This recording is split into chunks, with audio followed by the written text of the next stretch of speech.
A very successful event of tech talks by Team Gyaniki. We are very thankful and appreciate the valuable time given by Mr. Anurang Dorle. We got the opportunity of his book launch Let's Charge Up India. The discussion on expectations of the charging infrastructure in FAME 3 by Mr. Anurang Dorle was very interesting and insightful. We are thankful for all the participants who joined us for our very first offline Gyaniki Tech Talks event. Like, subscribe, and hit bell icon for regular updates. Okay, so coming to our main topic, as we know that FAME 2 is ended in the month of March, and right now government has given the EMPS, which is the Electric Mobility Promotion Scheme, for the couple of months until we form the new government. Okay, government has allocated 500 crore fund for that. Okay. So we expect that from in the coming month, in July, we will be going to get FAME 3. So before FAME 3, I would like to give some information about FAME 1 and FAME 2. Okay, as electric mobility is the new buzz in the industry, not only in India but at a global market. FAME is a kind of a supporting program or a subsidy program which is government of India is giving to the industry, manufacturing companies as well, at the same time the end user as well. Okay, the FAME, the long form is Faster Adoption and Manufacturing of Electric Vehicles in India. The FAME program has started in the year 2015, and it was supposed to continue for 3 years, but later it was extended for a couple of years. That was the FAME 1 program. The FAME 1 program, the fund was around 5,100 crore rupees. The major fund was involved in the demand incentive. Okay, so whenever the new industry comes in the market, the people are not that much aware, or they feel very non-trusty towards that new technology. So in that case, government gives some subsidy so that the prices of the new technology reduces and people can adopt it. With that objective, the government started FAME 1 program. After that, after the ending of the FAME 1, there was a second program which was FAME 2. Government allocated a fund of 10,000 crores for the FAME 2 program, again which was for the demand incentive. Around 86% of the total fund was involved in the demand incentive. At the same time, some funds like for the local manufacturing thing, some fund for the charging infrastructure, that fund was allocated in the FAME 2 program. Okay, but now we are talking about the FAME 3, which is the third version of that demand incentive program. So initially when the FAME started, okay, it was a kind of faster adoption and electric vehicle and hybrid manufacturing in India. But because of some reasons, they have reduced the word hybrid and they have reduced the scope of the hybrid vehicles as well. Okay, but as we are discussing today, there are multiple discussions are happening where we don't have to only think about electric vehicles. We have to consider the hybrid vehicles as well. Okay, so we have some expectations from FAME 3 program. The first thing, the fund, right now we are talking about the 10,000 crore which was allocated in the FAME 2, but we feel that in the FAME 3 program, the fund equal or more than 10,000, it could be 20,000 crore also. Okay, because the way we thought the industry will grow, that was not as per the expectations. Okay, because there are various numbers. I have also some numbers, because when we started thinking about the electric mobility, our national target is by 2030 we have to convert existing 30% of our vehicles to the electric mobility or any other vehicles which are the part of the new renewable energy program. Okay, but till today, or according to the expectations, by the end of 2024 we will be having only 4% of electric vehicles adopted in India. Okay, so in coming 6 years we have to cover the major gap. So for that, government has to give a major push for the adoption of the electric vehicle industry. At the same time, whatever the problems we are facing in the EV ecosystem adoption, there are multiple areas. Okay, we have to consider those areas in the FAME 3 policy designing as well. Okay, charging infrastructure is one of the major problems, because in FAME 1 and FAME 2 major portion was for the demand incentive, so that people buy maximum electric vehicles, and of course electric buses are there for the public transportation. But the very smaller part was allocated for the charging infrastructure. But we think that because it is always considered that EV is a kind of chicken egg problem. You have EV, you don't have charging infrastructure. You have charging infrastructure, you don't have EVs. Okay, so now as we have completely focused on adoption of EVs in past two FAME programs, in FAME 3 we have to majorly consider the charging infrastructure development programs as well. So we expect that major chunk, it could be 30% or 40%, should be allocated to the charging infrastructure development and other parallel infrastructure development as well. Okay, so as our main topic is about the charging infrastructure, let me give you my perspective or what my observation from the industry about EV charging ecosystem. Okay, the first thing is the charging installation cost is high compared to other parameters, because if you talk considering two different major areas of the charging, there are fast chargers and slow chargers. Okay, slow chargers are basically the AC chargers installed in the societies, apartments, and even the office areas. Okay, but most of the people are very curious to know about the fast charging infrastructure as well. Okay, but here is the one problem, that the cost of installation of the DC fast charger is very high, and in comparison the utilization of those fast chargers are very limited. Okay, so in that case government has to give some kind of support in the development of the fast charging infrastructure development. Okay, because if you consider the fast charger, the cost of the installation of fast charger ranges between 15 to 20 lakh rupees. Okay, some major companies who have some deep pockets, they can definitely invest in that companies. For example, the leader companies like Adani and Geo Power, these companies are heavily investing in the that kind of infrastructure.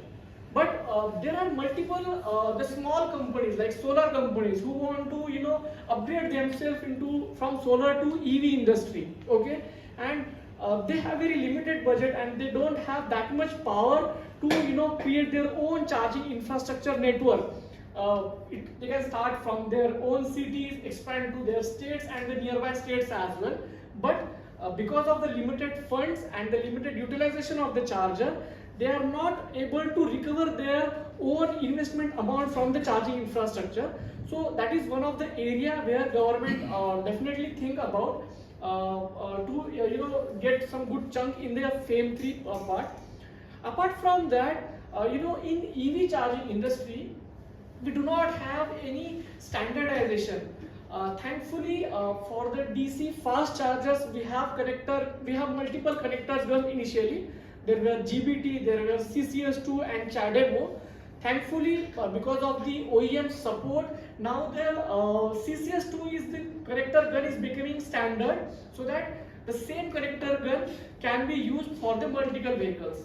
So as you understand, most of us, many people are very new to the industry. You can relate this technology with your mobile phone's charging. Okay, initially there were multiple type of connector guns, right? Because of that, we have to charge our phone using our own charger only. But now Type C, it could be Type C, same type of charger we can use for multiple mobile phones.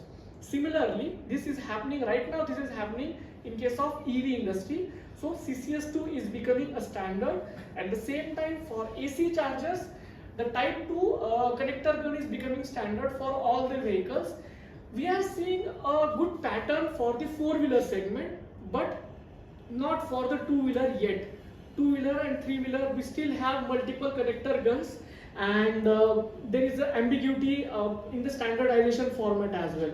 So government has to take some initiatives in that domain as well for the two-wheeler and three-wheeler.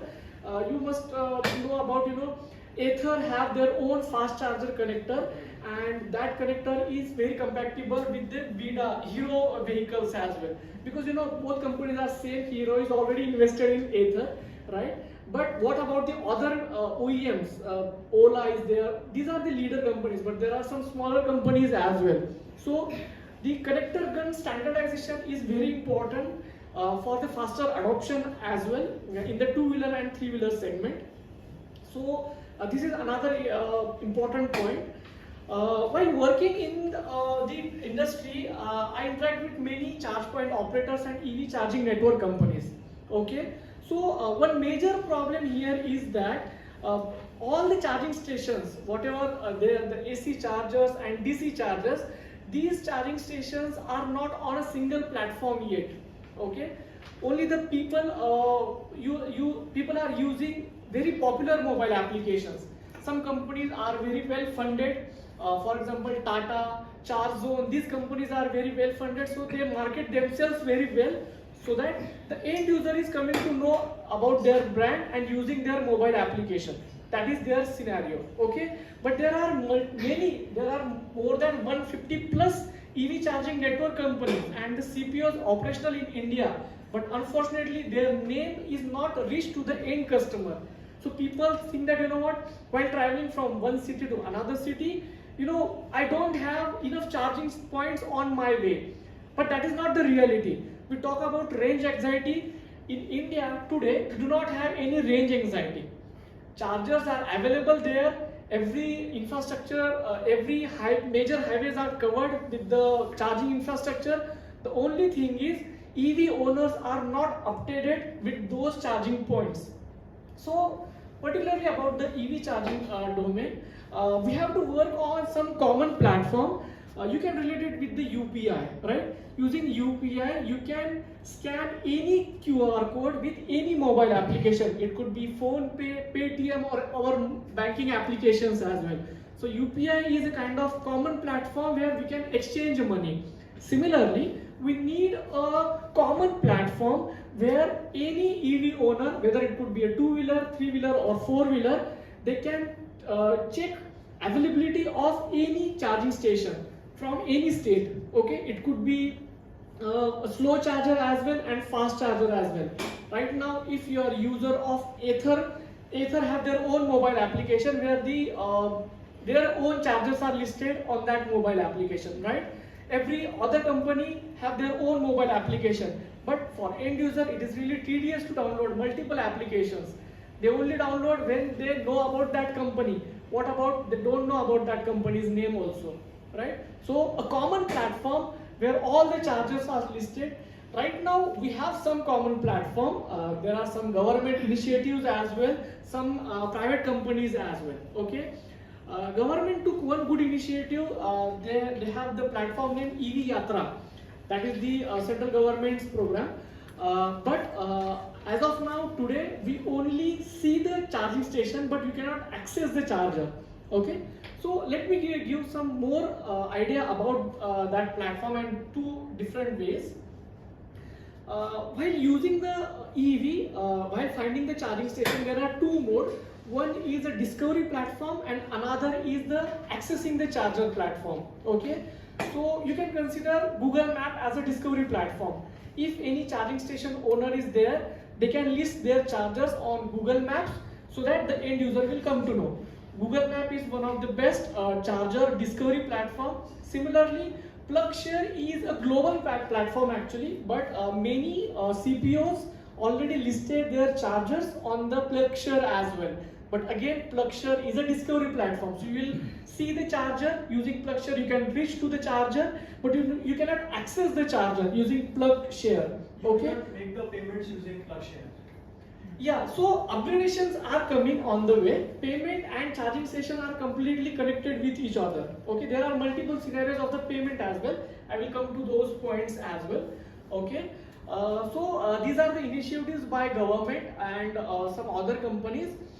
Some companies like Pulse Energy is actively working on making an aggregator platform. The backend protocol is something interesting is happening.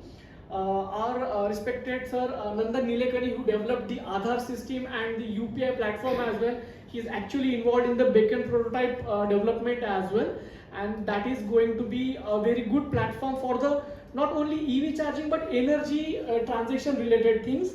I'm just giving some important words. If you want some more information, we can have some discussion on that points as well. This common aggregator platform will majorly solve the problem of range anxiety, and it will give more confidence to the EV owner as well to adopt the EV ecosystem, become a part of EV ecosystem. Okay, so this is an important point. Along with this, some more important issues we have to consider, like many charging stations are installed, people are seeing on the discovery platform, but when the EV owner reaches to the charging station, that charger is not operational, and EV owners are getting literally frustrated because their EV percentage is completely down, let's say more than less than 20% or 10%. Okay, so again this part is again coming to the technological part. Okay, because today we are living in a world of IoT where everything is connected with internet. Okay, so of course 100% chargers are also connected to the internet, but as we do not have any common platform, people are missing out completely while finding the charging station and using the facility. Okay, so once the common platform comes and people will come to know the real time charger availability, whether the charger is available right now, if somebody is using it, when the last charging session happened on that charger, if there are many areas in India where the power cut happens, okay, particularly in the rural areas. So in that case, the EV owner want to know the real status of the charger, so that they can take the best decision to charge to take the facility. If not that charging station, they can consider the next charging station or previous charger as well. Okay, so such kind of platform should be covered in the FAME 3 as well. Okay, because we have so many learnings from FAME 1 and FAME 2 point of view. Okay, so we have to consider those learnings. We have to take the valuable inputs from the industry people as well, because in FAME 1, FAME 2, everybody was new. People don't have any idea how the industry is driving, what are the current challenges.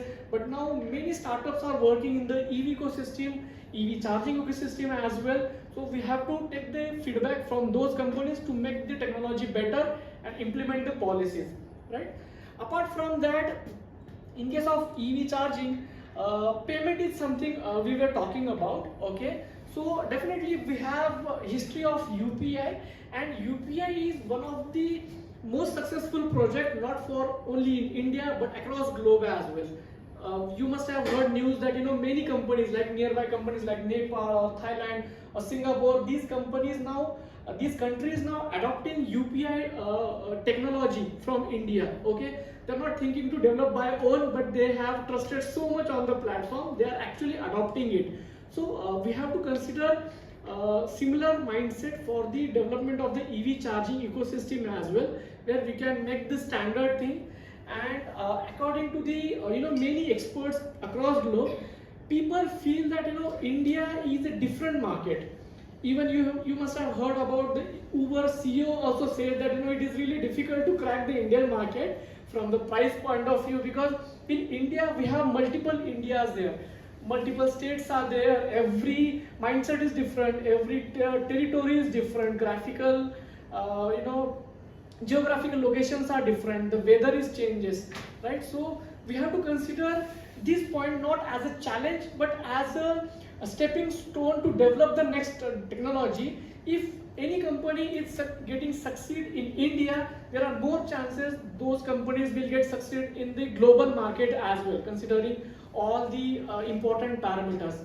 So those are the areas we have to cover while developing the technology. And this kind of the companies who are actually working in the EV industry, EV charging industry, government has to support them, because right now EV charging station business is not that much profitable, because there is very limited utilization.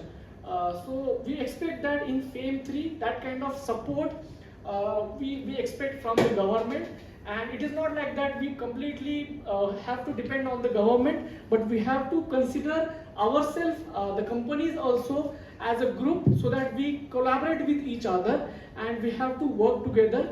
So these are the few points we have to cover from the charging point of view. Apart from that, apart from charging, in FAME 3, we have to consider few more points as well. Okay, as hybrid was completely rejected in the FAME 1 and FAME 2, but I strongly feel that hybrid vehicles we have to consider in the FAME 3 policy as well, because the charging infrastructure is getting developed. It may take some time, but hybrid vehicles give you opportunity to use electric mobility as well, at the same time using petrol diesel technology as well. Okay, until we have a good charging infrastructure or infrastructure ready for the EV ecosystem, people can adopt hybrid technology. That is important part. At the same time, I strongly feel e-bike is something completely neglected from the FAME schemes. Okay, it could be because we all are continuously considering the vehicles as our development, but we have to consider bikes as well. When I say bike, it means bicycle. Okay, so because if you are traveling from, let's say, 15 kilometer or 20 kilometer for your office to home travel, okay, in that case you don't have to carry EV with you or even a bike as well. In that case, e-bike is the best option because it is eco-friendly, it is consuming less energy, and it is good for the traffic problem as well. Okay, because at the end we all are considering the sustainable energy, sustainable development. We want to fight against climate change as well. So I think e-bike is one of the important mode of transport. It's getting ignored by government and other major institutions as well, but we have to consider it. It could be a municipal corporation which can adopt e-bike technology. They can implement, do some pilot project in their limited area. So this is what something we can consider e-bike as a maybe a small budget, let's say 100 crore we can allocate for the e-bike development as a pilot project in FAME 3, and we can see the development results, and we can consider in the upcoming projects as well. That is one thing. Is it also getting ignored by the users because climate in India is not very adaptable for cycling? Right. Sir, one more thing. Vandalism is not considered. Exactly. Vandalism you cannot check anything. Right. So there are many, definitely, there are many challenges. Pune, my security person told me that don't buy bicycle, I cannot assure you the battery will not be stolen. Exactly. Here in Pune. Exactly. In rural area, further things are. Exactly. So, you know what, sir, what is my observation? When any new technology comes, it could be any, it could be smartphone, EV or any technology, first it launches in metro cities. Okay. After that, their pilot projects are in metro cities. After their learnings, they try to expand in other cities. Okay. So as e-bike is also new technology, we have to make infrastructure ready and supporting technology, supporting things are ready. As you rightly said, the security guy won't take responsibility of e-bike. Okay. But in the same parking, our 15 lakh or 20 lakh car is already parked. Okay. So that is the kind of we are very habitual of that. That is a trend we already set. Okay, so it may take some time, but we have to consider it. We have to develop such kind of scenarios where people will adopt e-bike as well, right? Apart from that, retrofitting is something very interesting happening in India. Okay, because right now in India our vehicle age is somewhere between 10 to 15 years. Okay, right now we have crores of EV petrol and diesel vehicles in metro cities and tier 2 tier cities as well. Okay, so for them buying a new vehicle may not be a right solution immediately. In that case, retrofitting is good option where you can convert your petrol diesel existing vehicle to the electric vehicle. It could be fully electric or it could be a hybrid mode as well. Retrofitting is giving opportunity to people immediately convert themselves into the e-mobility sector. Okay, but unfortunately retrofitting is completely neglected in the FAME 1 and FAME 2 policies as well. Of course, that is again a new technology. We do not have any standards. We do not have the institutions like, I'm not sure about ARI, who are giving some certifications of those retrofitting kit, but we have to consider it. It is a cost effective, it is very easy to use, and in a very few days, let's say less than 1 week, your vehicle is converted into the e-mobility sector vehicle. So we believe that this part is also should be covered in the FAME 3 policies as well. I was checking some videos where people were discussing on this topic, and I was completely agreeing to their point of view. We cannot go on one straight road in this journey. We have to make a blend of everything. Some part to fully electric vehicles, some part to hybrid, some part to e-bike, and then only we will achieve our goals of 30% of our total vehicles converted to EVs by 2030. So this is a very large spectrum. Everybody, we have to come together, and we have to work here, because from day one it is proven that EV is a collaborative industry. There are multiple stakeholders in the EV ecosystem. It could be OEMs, it could be a battery manufacturers, charger manufacturers, software companies like us, charging station installers, now retrofitting, e-bike. There are multiple stakeholders in the EV ecosystem. If we come together, then only the target of 30% electrification will happen. Otherwise it will be only a dream thing, and we have to work more towards getting the involvement in the EV ecosystem. So this is all about my few points. I feel that it should be part of FAME 3. However, we have just a couple of months. The new policies will be launched, and accordingly we will move ahead in the ecosystem. Thank you so much. Like, subscribe, and hit bell icon for regular updates.